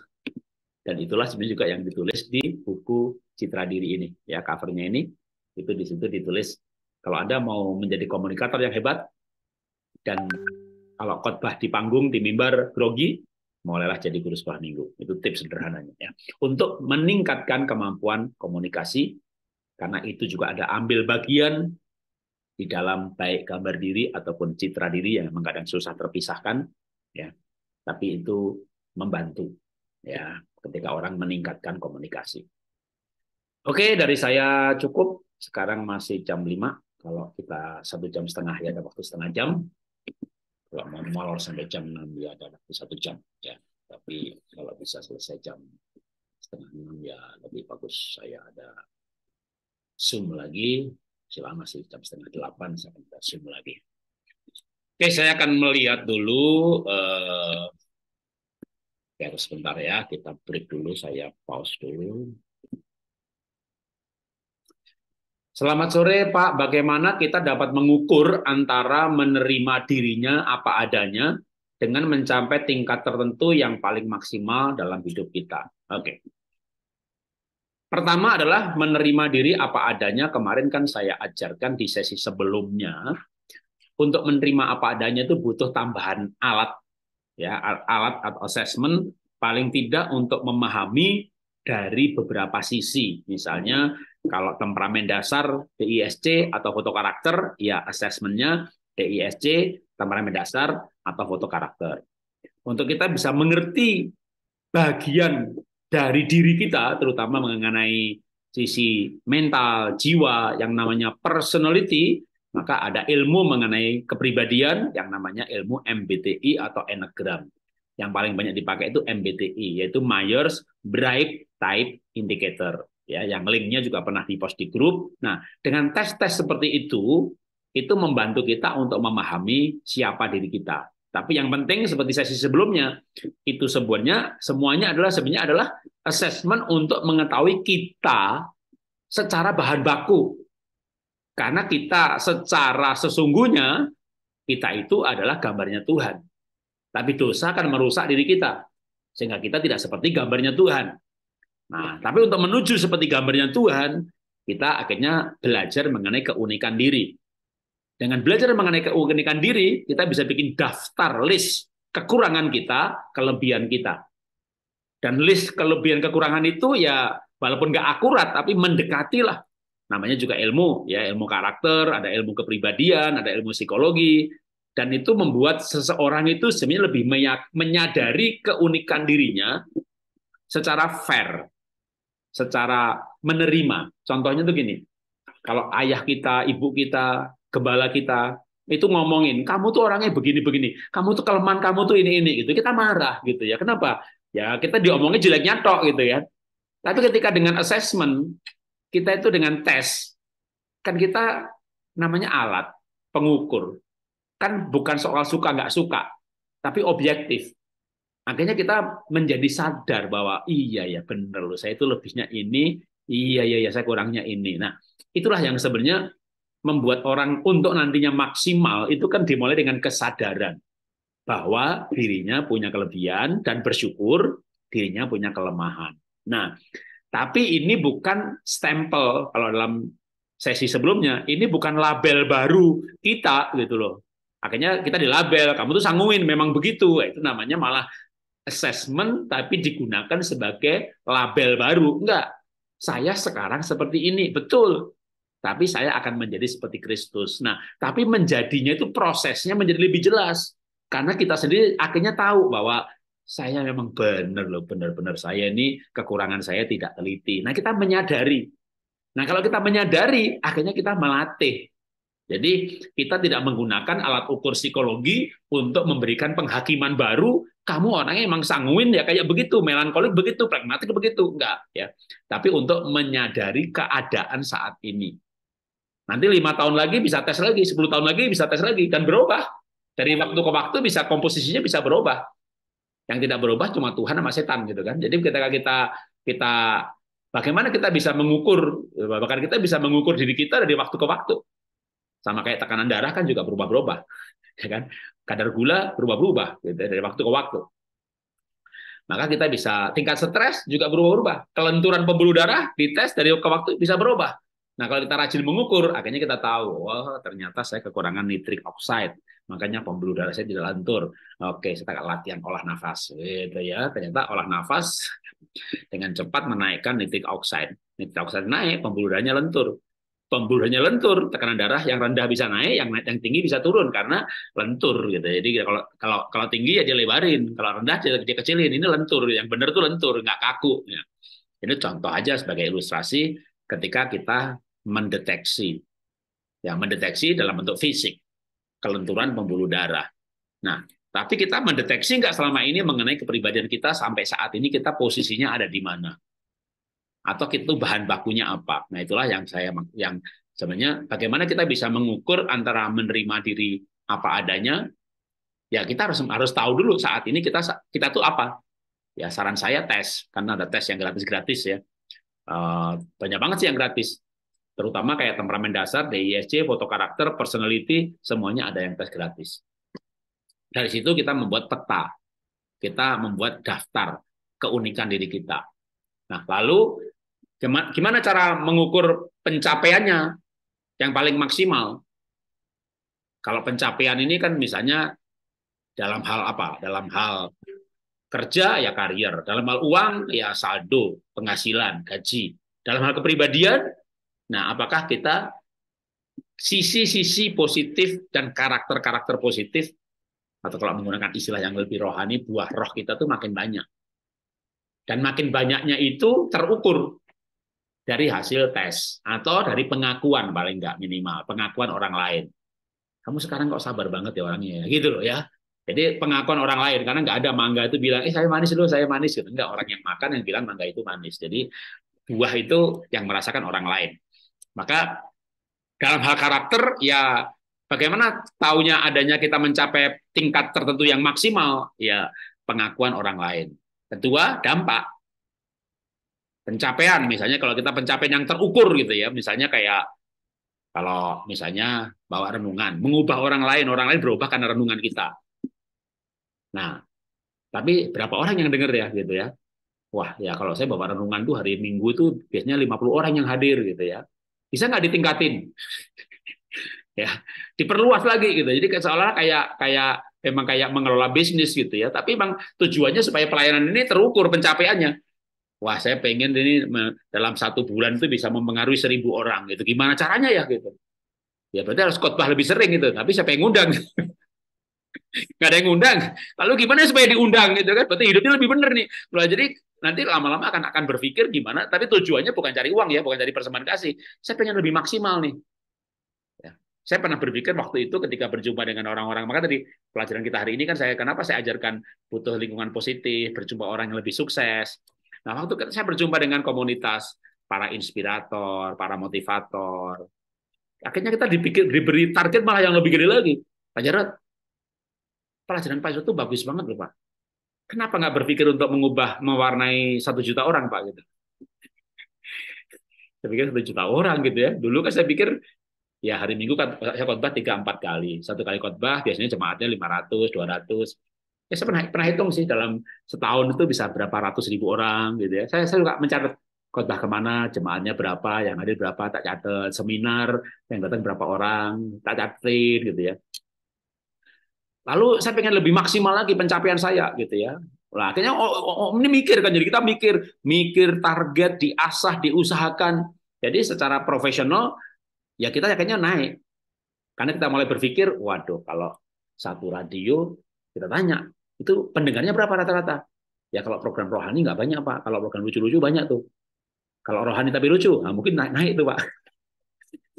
Oke, paling tinggi berapa misalnya gitu kan? Kita mulai hitung-hitungan. Wah, berarti kalau satu radio itu bisa 10.000, kalau saya 100 radio, maka sekarang saya mencapai 300 radio. Atau begitu muncul televisi, program e-news yang saya hari Minggu pagi itu ya, itu sebelumnya kan program lain. Itu dari timnya Pak Haritanu, dari pihak RCTI, dan e-news bilang, Pak ini ratingnya jelek loh Pak. Ini di bawah 2. Pentok skala tertinggi itu 5 Pak. Kalau ini di bawah 2 terus, kita akan stop program ini. Lalu saya dipanggil, diminta ide. Pak Jarod ada ide nggak supaya ratingnya tuh naik di atas 2? Ya saya bilang sekarang ini dunia sadar kesehatan. Gimana kalau kita masukkan nilai-nilainya aja, ayatnya nggak usah, Tapi kita ngomong kesehatan. Tapi paling enggak kita bisa mempengaruhi jutaan orang. Oke, singkat cerita ya, sekarang ratingnya udah di atas 3,5. Menjadi salah satu program unggulan di Inews. Kalau 3,5 itu artinya dari total penonton televisi atau platform yang ada, 3,5%-nya nonton. Nah, padahal yang nonton itu se-Indonesia kira-kira 180 juta. Dari 180 juta itu 3,5%.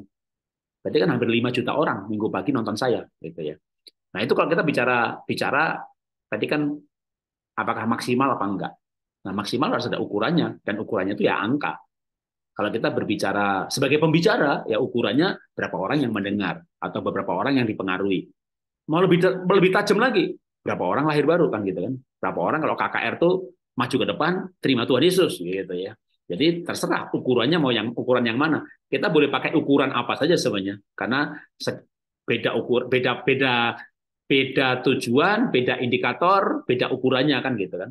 Kita mau mengukur berapa luas pengaruh kita ini, berapa dampak sih kita tuh berdampak. Kenapa dulu saya nulis buku? Padahal saya tukang bicara, nggak bisa nulis. Saya mulai mikir ya, kalau saya mati ya berhenti berbuah lah saya. Kalau saya nulis buku, saya udah mati, buku saya dibaca terus, ada orang bertobat, itu buahnya buat saya atau buat siapa ya? Nah, nggak usah pikir buat siapa lah, tapi yang penting berbuah terus. Atau ya kalau saya lagi duduk di pinggir pantai liburan, ada orang yang baca buku saya di benua yang lain, di pulau yang lain, berarti saya lagi sambil tidur pun berbuah gitu ya. Wah, kayak orang kalau dalam dunia bisnis namanya passive income gitu ya. Lagi di pantai tapi rekeningnya nambah terus itu. Jadi karena saya ini orang bisnis, makanya juga saya juga sebenarnya ngajar materi mengenai entrepreneurship ya. Kadang saya menggunakan logika bisnis, tapi saya bawa dalam pelayanan gitu. Kenapa ya? Karena sebenarnya ada hal-hal yang serupanya. Misalnya hal kayak supaya ukuran kita berdampak, ukuran kita berbuah itu apa? Ya tergantung buahnya apa. Misalnya buah kerajaan sorga. Apa sih buah kerajaan sorga itu? Ya Paulus kan bilang kepada di kitab Roma ya. Roma berapa tuh? 15 ayat berapa tuh? Salam kepada Epenetus, buah pertama yang di Asia. Jadi buah itu bukan mangga, buah itu Epenetus, ya Markus, Yohanes itu. Nah, sekarang kita harus hidup nih berdampak, dan dampak itu yang jelas ya namanya pelayanan Pak Jarod. Dampak itu ya buah Pak gitu. Ya udah. Sekarang kita ukur aja berapa buah kita. Berapa orang sih yang sudah lahir baru selama kita melayani sampai hari ini nih? Kita bisa ngitung nggak orang-orang yang kita ajak terima Yesus sebagai Tuhan dan Juru Selamat pribadi. Ya, mau pakai ukuran buah boleh. Sehingga kita gimana nih bisa maksimal? Gimana caranya lebih banyak lagi? Ya, pakai ukuran buah boleh. Sekarang bukan buah kerajaan, yaitu orang yang lahir baru karena pelayanan kita, tapi buah pelayanan. Jadi orang nggak jadi cerai karena kita, orang putus asa nggak jadi putus asa, nggak jadi bunuh diri karena kita. Itu kan juga sebenarnya kan buah pelayanan.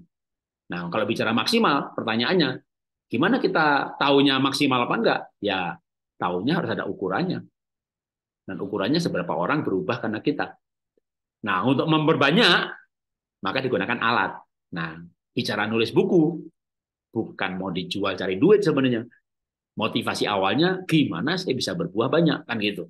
Jadi ketika targetnya berbuah, targetnya udah bener, tujuannya mulia, sekarang kan kita tinggal berpikir nih, ngukurnya itu gimana gitu kan. Ukurannya kita udah mencapai maksimal. Ya, memang sih ada ayatnya juga ya, yang Paulus dalam kitab Roma 12 berkatakan janganlah kamu berpikir lebih tinggi daripada ukuranmu gitu loh. Ya. Ya, kita berpikir yang sepadan dengan kemampuan kita. Tapi kan kapasitas itu kadang juga Tuhan tingkatkan. Jadi ya kita mulai dengan saat ini aja. Kita kira-kira bisa mempengaruhi di level yang mana, di tingkat berapa, ya. Tadi kan saya bilang cari figur dekat yang achievable. Kalau saya bagi Anda ini terlalu jauh gitu ya. Pak Jarod nulis 66 buku. Tiap minggu pagi menyuruh News. 5 juta orang nonton. Radio 200. Ya, aku nggak bisa kayak dia. Kalau bisa, aku nggak bisa kayak dia, saya bukan figur dekat gitu ya. Jangan mengidolakan saya. Nanti hanya jadi pengagum aja. Cari yang lebih dekat gitu ya. Nanti yang bilang aku bisa kayak dia lah gitu. Dia juga di sekolah Alkitab kemarin nilainya bagusan saya gitu. Cuma dia tuh memang orangnya simple loh. Orangnya baik. Saya ini pintar tapi kurang baik. Ya udah saya belajar satu hal. Nah, itu kita figur dekat ini. Ya, dengan figur dekat ini kita bergerak naik gitu. Itu maksud saya tadi supaya Nah, apapun ukurannya, ya, ukuran maksimal itu kita bisa ukur dengan beberapa macam ukuran. Mau jumlah orang yang dengar, jumlah orang yang bertobat, kalau pendeta mungkin dia jumlah jemaatnya berapa, ya ukuran-ukuran yang memang bisa diukur. Ya tentu pendalaman tuh lain lagi ya, pendalaman tuh misalnya ya jemaatnya banyak, tapi kan pindahan semuanya tuh. Ya, makanya kita tadi saya ngomong dari awal gitu, berapa orang lahir baru karena kita gitu. Lahir baru kan pas sekali. Paulus kan bilang sama Timotius, Timotius, kamu punya banyak pengajar, kamu punya banyak guru, aku ini bapakmu gitu. Jadi orang itu lahir baru sekali seumur hidup. Habis itu dia ketemu gembala ya jadi punya gembala. Dia ketemu guru dia jadi punya guru. Tapi yang melahir barukan siapa? Yang ngajak kita terima Tuhan Yesus, ya. Itulah yang ya kita yang melahir barukan. Nah, orang sekarang pertanyaannya, kita sudah melahir barukan orang itu berapa banyak? Nah, kalau kita bicara misalnya mau mengukur pelayanan kita dalam hal memenangkan jiwa. Ya. Tapi kalau kita hubungkan dengan tema hari ini dan juga pertanyaannya masih yang sama, bagaimana kita dapat mengukur antara menerima diri apa adanya dengan pencapaian yang maksimal? Jadi gini, kita punya target menjadi seperti Tuhan Yesus. Itu target yang paling jauh. Tapi itu dimulai dengan menerima diri apa adanya.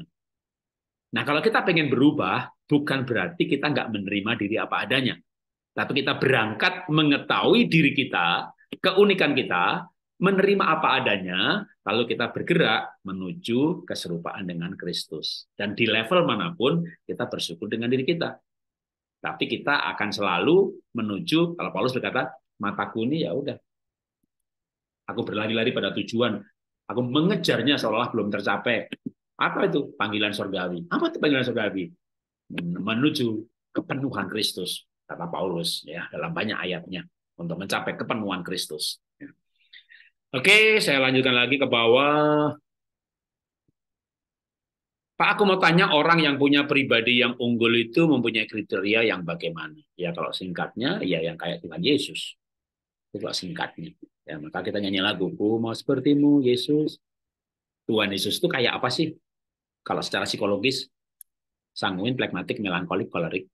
Empat-empatnya ada, imbang, rata, 25%, nggak ada negatifnya, positif semuanya. Ya, itulah ucapan saya sesi sebelumnya. Ya. Nah, kalau menjadi pribadi yang unggul, maka adalah menjadi pribadi yang bertumbuh ke arah Tuhan Yesus. Tapi sebelum menjadi seperti Tuhan Yesus, kita menerima diri apa adanya, mengenal kelebihannya, mensyukuri yang ada, nggak usah iri dengan kemampuan orang lain, yang ada talenta itu digunakan. Kan Tuhan bilang ada orang talentanya 1, ada 5, ada 10. Nanti ujung-ujungnya upahnya kan sama. Tapi yang satu jangan disimpan karena iri. Jadi kalau kita punya 1, tapi Alkitab juga mengajarkan dalam prinsip talenta itu, yang 2 jadi 4, yang 5 jadi 10. Makanya ada orang yang akhirnya, misalnya saya, ini kan termasuk multi talent. Kalau melukis, itu bakat saya, talenta dari lahir. Tapi menulis, itu saya sampai kuliah pun nggak suka nulis. Kalau mau ujian, saya cari orang melankolik, yang tulisannya rapi, saya fotokopi. Tapi sekarang saya jadi penulis buku. Itu artinya talenta tambahan. Jadi kalau Alkitab itu berkata bahwa talenta bisa ditambah, nah maka maksimal itu pertama sebenarnya talenta yang ada dulu. Talenta yang ada ditemukan, dikembangkan sampai maksimal. Nah, kalau contoh praktisnya itu saya sering mengajarkan begini. Dalam parenting, nggak usah berpikir menambahi talenta baru. Dalam mendidik orang lain dan memuridkan orang lain, menggembalakan jemaat, nggak usah membuat jemaat itu punya talenta baru. Setiap orang dibawa mengenal diri dan keunikannya, menemukan talenta dan panggilannya. Itu dalam pengembalaan, pengasuhan, pemuritan, dan parenting. Nanti yang namanya personal development, pengembangan kepribadian. Saya lahir baru, saya ketemu Tuhan Yesus, dan saya ingin menjadi seperti Tuhan Yesus. Saya menemukan diri saya, tapi sekarang saya ingin mengembangkan diri saya. Nah, ini diri sendiri yang mengubah. Contoh, ya. Saya menemukan diri saya sebagai seorang sanguin yang cocoknya jadi pembicara, menjadi motivator, menjadi tour leader, menjadi coach, dan saya menjadi semua seperti yang secara psikologis dan kepribadian cocoknya jadi apa. Saya sudah menjadi pembicara, di gereja menjadi penginjil, menjadi pembicara, di bisnis menjadi marketing, semuanya persis seperti keunikan diri saya, minat bakat talenta saya, maka saya menjalankannya dengan gampang, seperti gampangnya seorang kura-kura menyelam. Kalau kelinci menyelam pasti susah, bukan berarti kelinci itu bodoh, tapi salah pekerjaan kan gitu ya, seperti sesi yang sebelumnya. Nah, tapi setelah saya jadi pembicara, saya tahu kelemahan saya, nggak suka nulis. Tapi akhirnya saya kan belajar bahwa Tuhan itu menciptakan kita bisa berubah. Kalau Alkitab berkata, dari 2 talenta, 4, 5 jadi 10. Itu Alkitab. Gimana kata ilmu pengetahuan? Ada ilmu pengetahuan yang namanya neuroplasticity. Ya, teori tentang otak, bahwa otak itu plastis. Plastisitas otak. Plastis itu dari bahasa Yunaninya plastisiu. Bahasa Inggrisnya to form, bisa dibentuk. Artinya, kita bisa menciptakan talenta baru yang 7 turunan ke atas secara DNA nggak ada. Bukankah Alkitab juga berkata, orang yang talentanya 5 bisa jadi 10. Jadi, Alkitab juga mengatakan orang bisa bertambah talenta. Saya semakin yakin mengenai ayat itu waktu saya belajar yang namanya plastisitas otak. Saya nulis buku mengenai maksimalkan otak Anda, ya, buku saya. Saya tunjukkan, ya. Saya tunjukkan, saya punya buku yang judulnya Maksimalkan Otak Anda, Maksimalkan Otak Anak Anda. Di bawah ini, di bawahnya ada mengenai plastisitas otak. Nah, ini buku saya tulis sekitar tahun 2002-2003. Ya. Waktu saya mengerti bahwa otak itu plastis, saya semakin yakin dengan Alkitab yang mengatakan 5 talenta bisa jadi 10. Nah, lalu saya mulai berandai-andai, kalau saya tukang bicara yang tidak pernah nulis ini, punya buku kan keren ya, gitu. Lalu saya mencoba latihan menulis buku.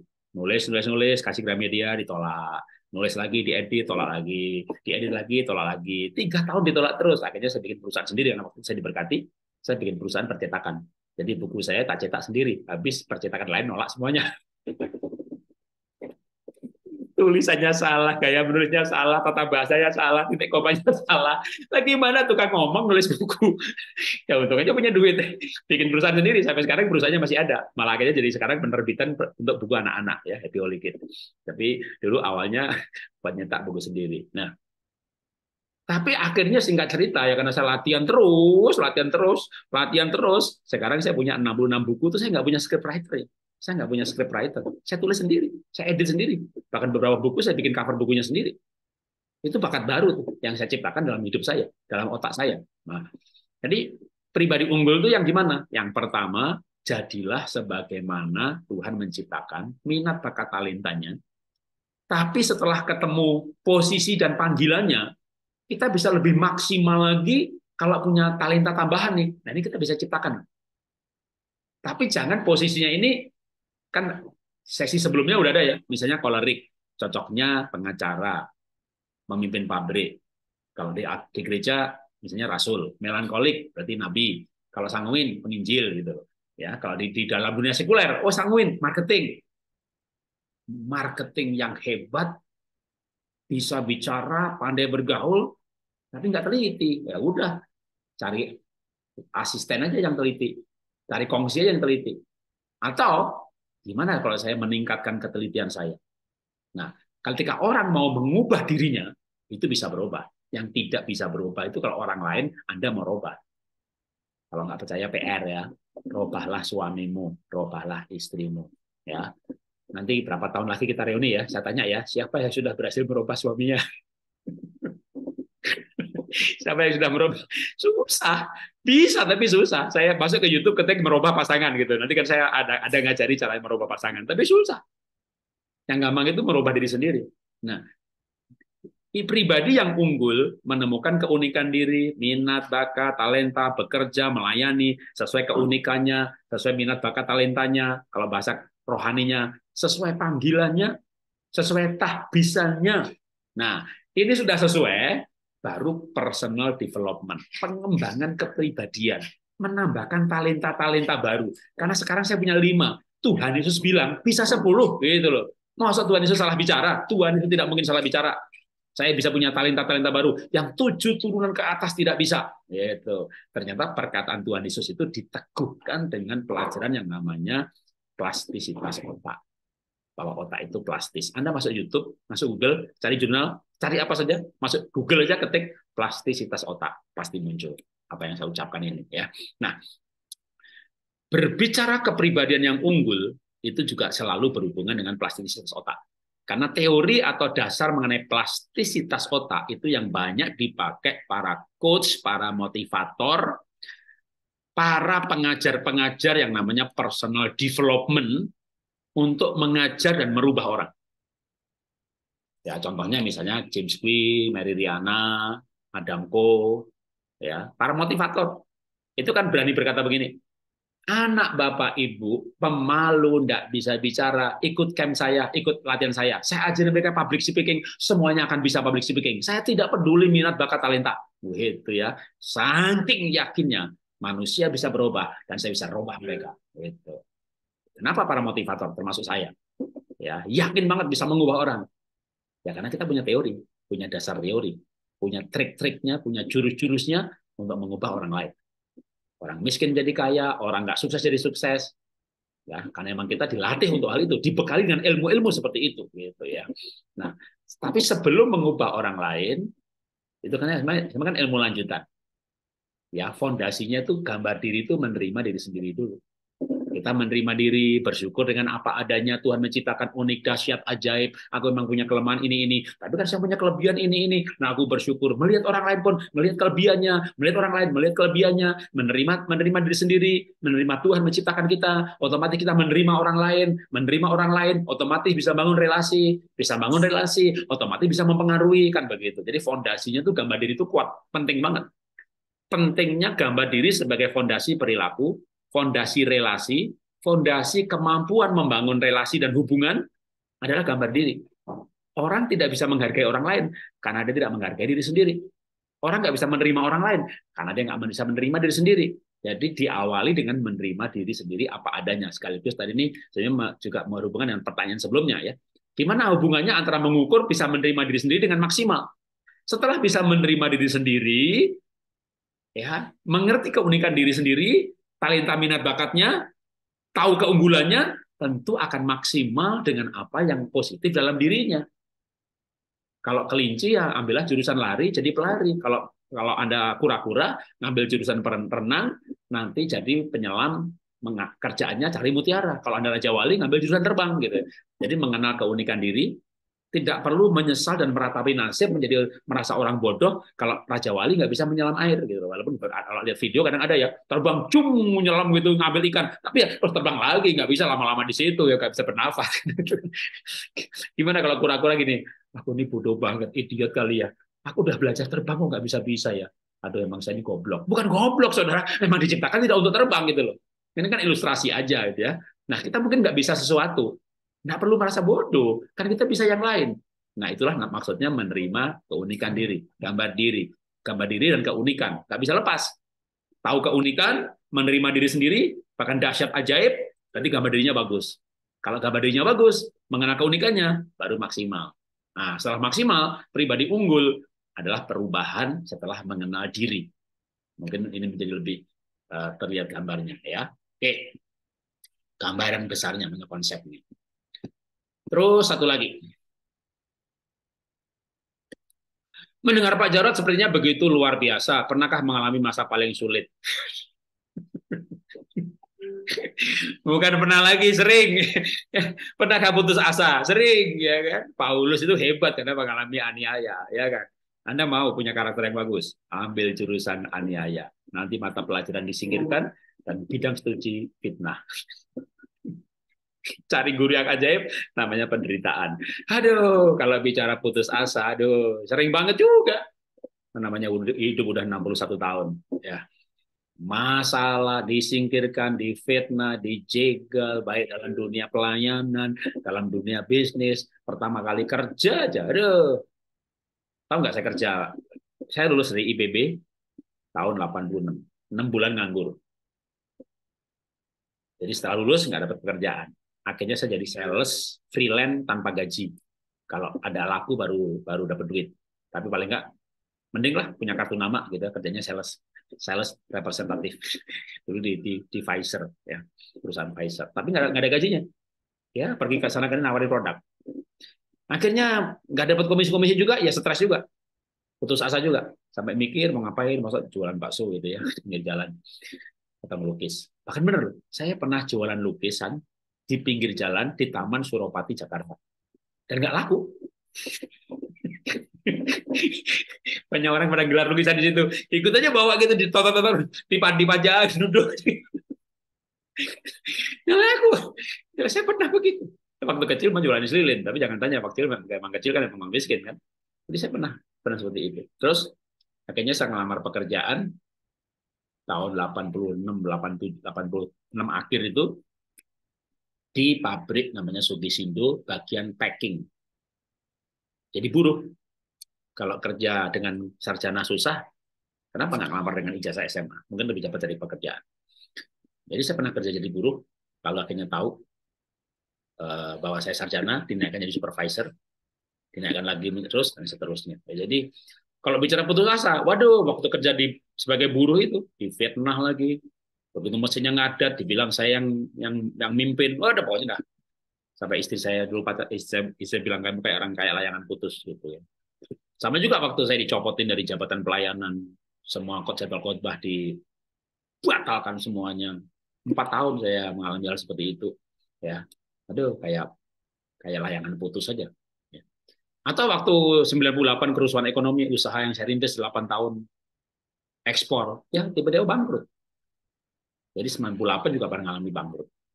2009 kebakaran, ludes habis dan tidak diasuransi. Yang belum lama terjadi, sampai gula saya naik lagi 500 kambuh, 2019 bangkrut. 140 miliar habis, 2021 120 miliar lagi, totalnya 260 miliar. Jadi waktu bangkrut 2019 saya utang 17 miliar. Putus asa? Ya iyalah. Ya, takut? Ya iyalah. Makanya sampai gula saya kambuh lagi. Padahal dulu 2009 gula 400-500, 2010 sembuh. 7 tahun nggak makan obat. Begitu stres, putus asa, ya gula 500 lagi. Ya, tapi ya cepat terkendali. Ya, itu ya setahun 2 tahun belajar olah hati, olah pikir, olah nafas, belajar hidup, belajar pasrah, belajar ikhlas. Ya, jadi ya banyak banget yang dialami. Tapi sekarang tuh sadar bahwa memang kalau ilmu itu ya sekolah dapat gelar ya. Tapi kalau karakter, ketabahan itu kan diproses. Tapi kita nggak menyesali, nggak takut juga dengan proses yang akan terjadi, tidak menyesal dengan yang sudah terjadi, karena itu semuanya kalau kembali ke Roma 8, 28, 29 kan Tuhan izinkan segala sesuatu untuk mendatangkan kebaikan. Kebaikan dalam hal apa? Supaya kita menjadi serupa dengan gambaran anaknya, supaya anaknya itu menjadi yang sulung di antara banyak saudara. Jadi kalau saya nggak diproses sama Tuhan, ya mungkin karakter saya, kepribadian saya, personality saya, pencapaian saya tidak menjadi seperti ini.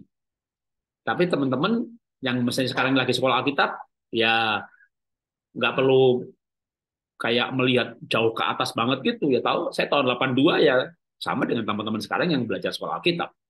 82 saya bertobat, lalu saya ngambil STE, Sekolah Teologi Extension dari Bethel Petamburan. Jadi sambil kuliah di IPB, saya ngambil STE. Karena dulu saya pengen jadi pendeta. Jadi begitu lahir baru sungguh-sungguh, apalagi tahun 85, 84 itu ya. Itu kan pelajaran akhir zaman tuh kencang banget tuh. Kayaknya tahun-tahun 98 bakal kiamat gitu. Itu pelajaran di tahun 85, 86. Dan dulu saya yakin banget tuh bahwa bakal kiamat. Belajar petajaman segala macam itu kan. Waduh pengen jadi pendeta kayak gitu ya. Begitu pengen jadi pendeta, ibu saya nangis-nangis. Ya, akhirnya ya sudah saya sambil kuliah di IPB ngambil sekolah Alkitab. Tapi ikut pemuritan, jadi guru sekolah minggu. Ya nggak kebayang juga bahwa akan menjadi seperti sekarang ini. Dan sekarang ini pun menurut saya juga belum selesai proses atau pencapaiannya. Jadi kita jalani aja hidup ini atau panggilan ini dari langkah ke langkah. Tapi kita punya usaha, punya niat untuk terus bergerak maju. Baik secara rohani ataupun secara dunia ya, dalam arti organisasi ya, meningkat dalam hal jabatan, tahbisan, panggilan, pengaruh, mulai dari ya kan dulu kan nggak langsung khotbah hari Minggu saya kan mengajar sekolah minggu, mimpin sel grup, mimpin komsel, ikut pemuritan. Dan waktu ikut sel grup juga saya kan bukan dalam rangka berkarir mau naik mimbar gitu ya, karena memang lapar firman Tuhan mau belajar.